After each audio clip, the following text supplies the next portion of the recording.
I'm going to read you another story today. I'm going to read Where the Wild Things Are, and it's the story and the pictures are by Maurice Sendak. Here's the book.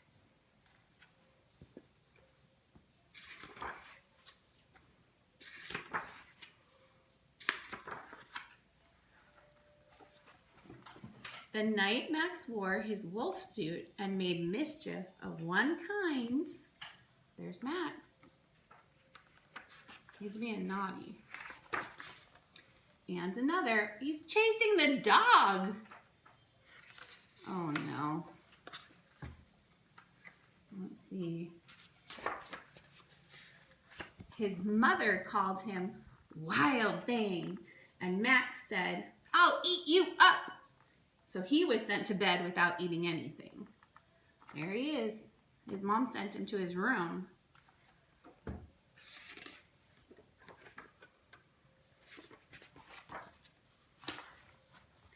That very night in Max's room, a forest grew. Look at all the trees growing in his room. And grew. Oh my goodness. And grew until the ceiling hung with vines and the walls became the world all around. Where did his room go? It's now the forest.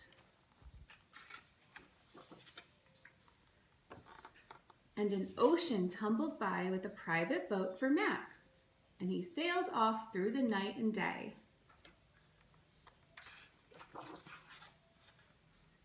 And in and out of weeks, and almost over a year, to where the wild things are. Oh my goodness.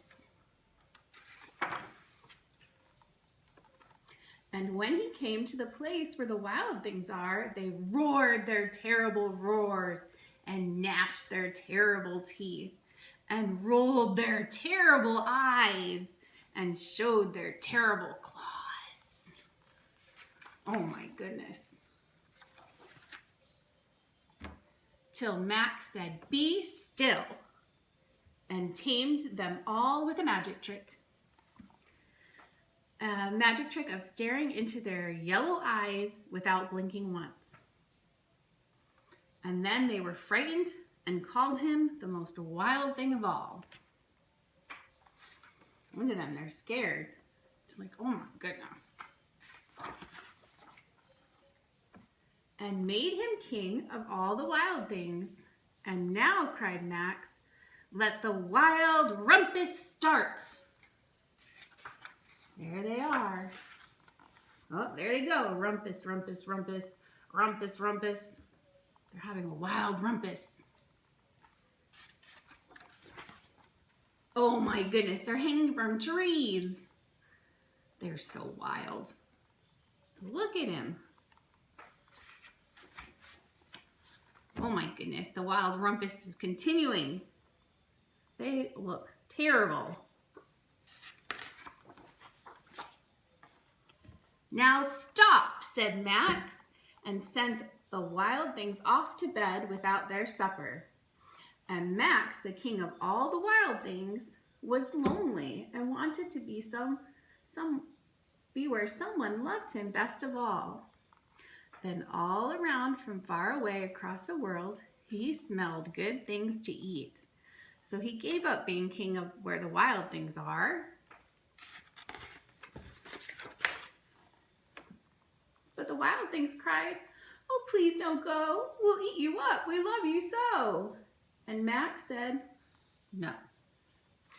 The wild things roared their terrible roars and gnashed their terrible teeth and rolled their terrible eyes and showed their terrible claws. But Max, he stepped into his private boat and waved goodbye and sailed back over a year and in and out of weeks and through a day and into the night of his very own room, where he found his supper waiting for him. His mommy brought him his dinner. Here he is. And it was still hot. The end.